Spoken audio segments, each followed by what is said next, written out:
Hey, what's up, guys? After hundreds of emails from people begging, like, when are you gonna make another video? Finally caved and decided I would. So, you're welcome.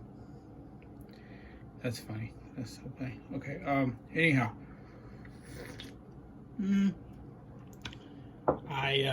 I've been waiting for 6 weeks for one little aluminum Shapeways part to arrive. Real quick, we'll go through this kind of saga.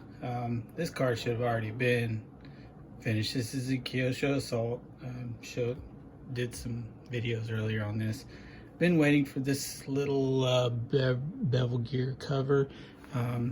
It houses this little bevel gear as well, and this guy actually is turned by the little clutch bell on the engine, and that just goes right in there like so, and ordinarily it would be held where it needs to be by this little housing, and I broke it trying to get these bushings out to replace with bearings, so shame on me. So that was step one of the we'll say this is a 6-step process. Okay, so this is how you properly upgrade your RC cars. Destroy the original parts. That's step one. Okay. Use your crappy homemade printer, 3D printer, and try to make a new one, knowing that it's never going to work, but do it anyways, just to waste a couple hours of your life. That's step two.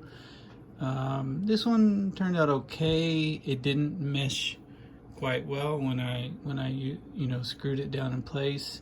It was way too tight. Now, I don't know what's tight. I don't know if this gear is too far this way or that way, or if it's held down too far, too low, or I guess too close to this bevel gear here. So then I thought, well, I really needed to print this without a lid on this side so I could see what was going on. But due to my impatience, I went ahead and ordered this on Shapeways. So this is just plastic. I can't remember which plastic, but without even confirming that this thing was going to fit or not, dimensionally, I went ahead and ordered this. So there's $30, maybe $40. Found out real quickly after printing this that it wasn't going to work, so that when this came in the mail, usually I'd be really excited to get a Shapeways part, but it didn't work. Knew it wasn't gonna. So then I thought, well, you know what? To get all these dimensions, I had to use calipers on this guy here, because I had squashed this and the holes aren't where they're supposed to be anymore. My light's good. And so I couldn't really get good dimensions off of this. I had to use the side of this. It's a little confusing, but ended up with this guy. I used the old, put a piece of paper on the part I'm trying to get dimensions off of, and then rub a pencil across it. Kind of, I forget what you call that. We did that on, what do you call those? At the gravestones at the cemetery, whatever, when we were kids. Anyhow, that's how I got the dimensions for this part, and then measured them with calipers. Printed this guy out just to make sure that it would line up with the holes and everything was good there. So that was all right. So that was what step are we on? That would have been, this step really doesn't count, but we'll call that step 3. So this would be step 4. Okay. Step 5, after I was good with that, I printed another part with no lid on it, just to make sure it meshed okay. So I installed this guy in there and installed it on the side there, and it meshed better than the first one I made. However, one thing with my printer, the way I guess I don't have it set up quite right, is that this side here, you'll notice it's kind of shiny. This side, well, there isn't really a side, but this is the top. This is the last part to be printed. This is where it started because it was flat against the bed. My first few layers get kind of squished, so they end up being a little thinner, and also they kind of expand out. So it's slight, but there's kind of a taper. Yeah, again, it's just my setup on my printer. So that means that this bearing is a little bit closer to this surface here, and hence this bevel gear is a little closer than it should be to that guy. So again, it was tight. I knew this was going to be a lot of trial and error, but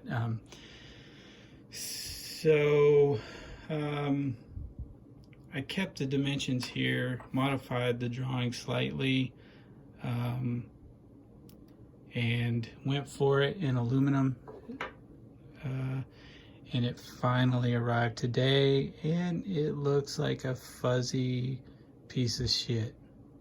I mean, dude, I had some aluminum shock bodies made up for my PB Maxima, you know, months and months ago, and they look kind of fuzzy like this too. So shame on me for going for it again, but you can see just how rough that is. Now, I don't care, you know, about all this stuff, if that's rough or whatever. Looks kind of gnarly, but where the bearings need to pop in, now I've got to go and take a file. You can't really tell. I guess you'd call this like recast or slag. The camera's not focusing well. From that laser process. But I've got to clean all that off, or the bearings aren't going to sit in there correctly. And in fact, on this side, the bearing actually goes inside. So anyhow, I've got a few hours of work probably to flatten this surface out, clean it off, and the bearing surfaces to make sure even the holes where the screws are a little wonky. So this is like an $85 part, you know, by the time you pay for shipping. I put a little hole in there on purpose so I could just drop a little bit of oil in there from time to time. Not like this thing's gonna run a lot, but anyhow, that finally came. We'll put that in. That'll be the next, you know, hopefully the next time you see this car, it'll be a running video. I'm really stoked to run this thing. Haven't done all that much to the car since the last video. Just waiting on this crap. I have some coffee. Other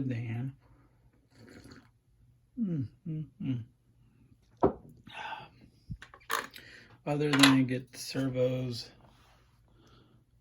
mounted and all the linkages in place. She's all set up. This throttle linkage was a little bit more of a challenge than I remember. You got to sneak it through there, and it's got to come through this brake lever just right and angle up. Well, that was a little tricky, but it's okay. Got this, I don't know if I had this aluminum radio tray last time or not, but that came in, and yeah, the car is just really ready to go. I need an air cleaner. I have the fuel tank. I'm waiting on some fuel line to come in, and then we're gonna fire this sucker up. I can't wait to hear this thing run. Man, that's gonna bring back some great childhood memories of frustration and self-hatred. this is the other thing I've been working on, kind of, while I'm waiting on the assault parts. This is the Kyosho Stinger MK1, Mark 1, I don't know. This thing arrived and it was in pretty bad shape. The engine was seized up. That's the same engine that's, an OSCZ that's in the Assault. Unfortunately, I was not able to bring that one back to life. I still have it. I don't know. I may work on it some more, but I'm gonna look for a different engine. The main thing that was wrong with this guy is that one of the little hinge pin pieces on the front gearbox halves was broken off, so one arm was just kind of hanging off the car. It was missing one of the dog bones. So these are pretty rare. It seems like I've seen some in the past and may have even had some at one point, but I went drew some up and had them printed by Shapeways, and they freaking came out fantastic. I even put an extra little place mount in case I want to get some longer shocks or move these up a little bit. But yeah, super happy with how those came out. There was nothing wrong with the rear ones, but I went ahead and drew up and printed out a set for the rear as well. Why not? But yeah, if anybody's looking for Stinger gearbox halves front and rear, let me know. We can get you some. These are working pretty well. What are we gonna do next? I thought about maybe trying to put an electric motor in this thing, but there's just no way. You're really kind of limited what you can do here. The spur gear, which I need, is pretty big, and there's not enough room really to get a 540 size motor between the chain. Now maybe you could reposition that, do something like that. I don't know. I don't see that happening. But anyhow, I'll probably source a different engine for this. I don't care if it ends up being like all original or anything, since I've already made up some of the parts. The wheels and tires were in okay shape. I mean, they've been run a little bit, but these got a ton of life on them. I love these tires. I don't remember, it's something 66, I think. But yeah, they got to be my favorite Kyosho tires of all time. Need a set of shocks for the rear. It had some off-brand replacements on there, so I'm looking for a set of, like, I think these are 10 millimeter diameter, Kyosho reds. But yeah, I don't know. I don't really know why I bought this car. Just something to do, I guess. It was cheap. This project will probably take forever. No big hurry, but cool old car. The Mark II is a very similar, aside from its belt driven. There's some other minor changes. They give you a little metal bracket for your front shocks and stuff like that. It's kind of a weak spot. We'll see how these plastic parts hold up. Hopefully I'll get a chance to run it. But yeah, that's just about it. I will make some running videos soon. The Kyosho Turbo Optima is ready to go. Maybe the Turbo Raider, since I've done a lot to that. And that's about it for now. Maybe this coming week I'll have another video out. I got a surprise coming from eBay. It's supposed to be here in a couple days, but it could turn into 2 or 3 weeks. But this one's pretty exciting. It's a car that was on eBay. Maybe some of you seen it. And I pulled the trigger on it. I can't believe it. I shouldn't have, but it's a car I've been wanting for quite a long time. It's super old school and probably very brittle and fragile, but I'm gonna get it and run it anyways. we'll see what happens with it. But yeah, I'm kind of excited to show you guys that. Enjoy the rest of your weekend, and be seeing you guys soon. Take care.